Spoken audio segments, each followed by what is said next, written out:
Hey geometry students, today we learned how we can actually use sine, cosine, and tangent to help us find missing sides of right triangles. So this is going to be problem number 5 from your homework, so it's the one in the bottom left hand corner on 17.2. Okay, so to start us off, we have this angle right here, 74 degrees. And we have to figure out, we are asking ourselves, for the side that we're given, is that the opposite, adjacent, or hypotenuse side? And in this case, this one is across from the 74 degrees, the angle that we know. So this one is going to be our opposite side. Okay, so from here, we have to decide which trig functions we're going to use, so sine, cosine, or tangent, based on which ones involve the opposite side. So we have sine, we have cosine, we have tangent as our options. And sine is opposite over hypotenuse, so we're going to use sine. And then tangent is opposite over adjacent, so we're going to use tangent. But cosine is adjacent over hypotenuse, and it does not have the opposite side in it, so we're not going to use cosine. Okay. So once we've decided which ones we're going to use, now we have to set up equations. So for our first equation, I'm going to go ahead and use sine. So we're going to take the sine of the angle that we know. So sine of 74. And since sine is opposite over hypotenuse, we're going to have opposite, which is 5. And I'm going to call the hypotenuse x. And then for the sake of keeping things simple, I'm going to call the adjacent side y, so we'll use that later. Okay, so opposite over hypotenuse, so 5 over x, since x is our hypotenuse. Okay. So now comes the time when we have to take out our calculators, and we have to type in sine of 74. And we get a really long decimal. So we get like 0.9612619 or 61696, really long. We're just going to keep 4 of those digits. So we're going to go with 0.9613, since the 6 that's next to the 2 tells us to round it up. And then that's still equal to 5 over x. Okay. So here's the part where now we've got an equation that it looks like one that we know how to solve, like from algebra. So we're going to make this over 1, because you can make anything over 1, and we're going to cross multiply.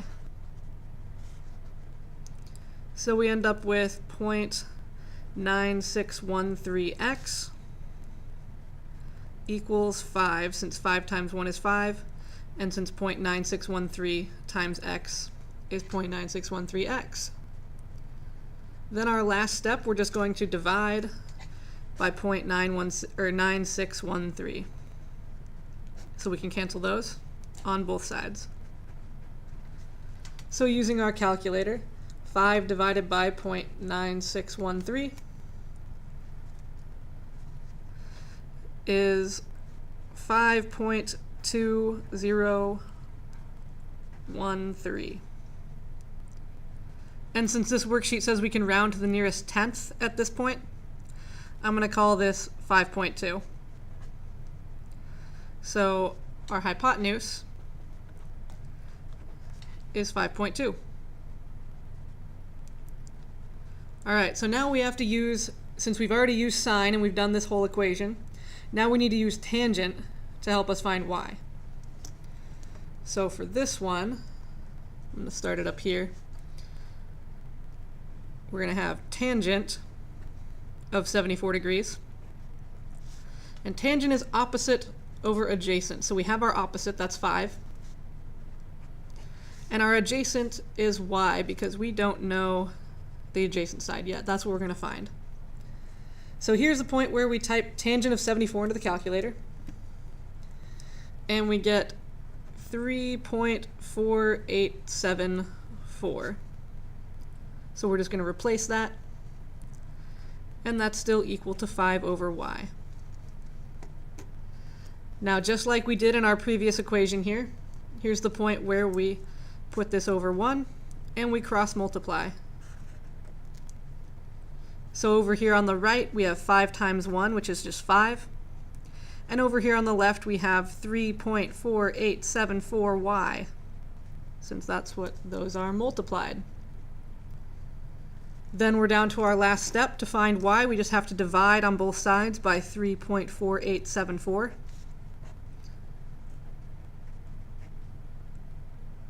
So that those cancel away. And we get that y is, let's see, 5 divided by 3.4874.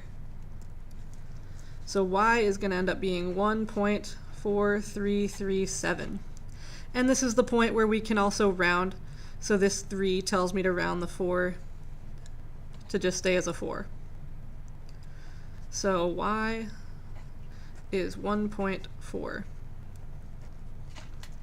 Okay, so there we go. We have our two missing sides. We have 5.2 and 1.4.